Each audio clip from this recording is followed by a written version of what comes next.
बांग्लादेश में सरकार बदलने के बाद से ही हिंदू समुदाय को लगातार टारगेट किया जा रहा है।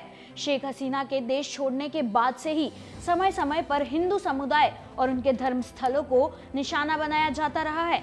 अब बांग्लादेश में इस्कॉन के पूर्व पुजारी चिन्मय कृष्णदास ब्रह्मचारी को राजद्रोह के आरोप में गिरफ्तार कर लिया गया है। इसको लेकर बांग्लादेश में विरोध प्रदर्शन हो रहे हैं।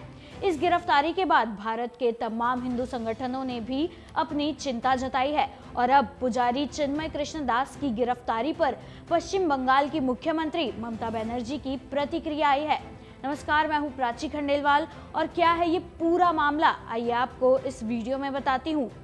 तो लेटेस्ट अपडेट्स में ममता बनर्जी ने गिरफ्तारी की निंदा की है। पश्चिम बंगाल की सीएम ने कहा है कि इस मामले में उनकी सरकार केंद्र सरकार के साथ खड़ी है। साथ ही ममता ने बांग्लादेश में अल्पसंख्यकों की सुरक्षा को लेकर चिंता जताई है। सीएम बनर्जी ने बताया कि उन्होंने बंगाल के इस्कॉन से भी बात की है।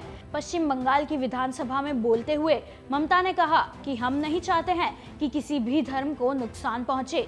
मैंने इस्कॉन से बात की है, लेकिन ये दूसरे देश का मामला है और इस पर केंद्र सरकार को कदम उठाना चाहिए। हम इस मुद्दे पर उनके साथ खड़े हैं।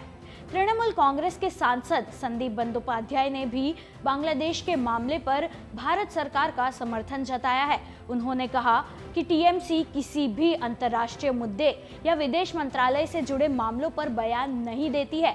हम ऐसे मुद्दों पर भारत सरकार का समर्थन करेंगे। इसके अलावा कांग्रेस सांसद शशि थरूर ने भी पड़ोसी देश की मौजूदा स्थिति पर चिंता जाहिर की है। थरूर ने कहा कि इस मामले में सभी भारतीय परेशान हैं, क्योंकि ये हमारा पड़ोसी देश है जिसकी भलाई हमारे लिए मायने रखती है। सिर्फ विदेश मंत्रालय ही नहीं, हर जागरूक भारतीय नागरिक इस मुद्दे पर ध्यान दे रहा है।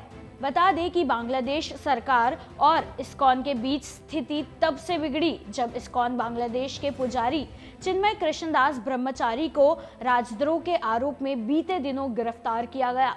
इस गिरफ्तारी के चलते बांग्लादेश में कुछ जगहों पर विरोध और अशांति की स्थिति है। इस मामले को लेकर इस्कॉन के एक्स हैंडल ने 25 नवंबर को एक पोस्ट लिखा था। उसमें ये लिखा गया था कि हमें ये जानकर चिंता हुई कि श्री चिन्मय कृष्णदास को ढाका पुलिस ने हिरासत में ले लिया है। इस्कॉन पर बिना किसी सबूत के आतंकवाद से जुड़े होने के आरोप लगाए जा रहे हैं।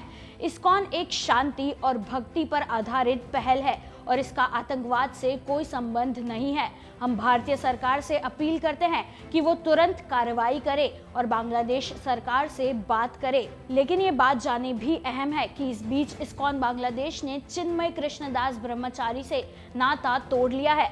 इस्कॉन बांग्लादेश के महासचिव चारूचंद्र ब्रह्मचारी ने इस मामले में कहा है कि चिन्मय कृष्णदास को अनुशासनहीनता के चलते सभी पदों से हटा दिया गया है। उनके काम हमारे धार्मिक संगठन का प्रतिनिधित्व नहीं करते हैं। चारूचंद्र ने कहा कि चिन्मय कृष्णदास की गतिविधियों से इस्कॉन का कोई लेना देना नहीं है।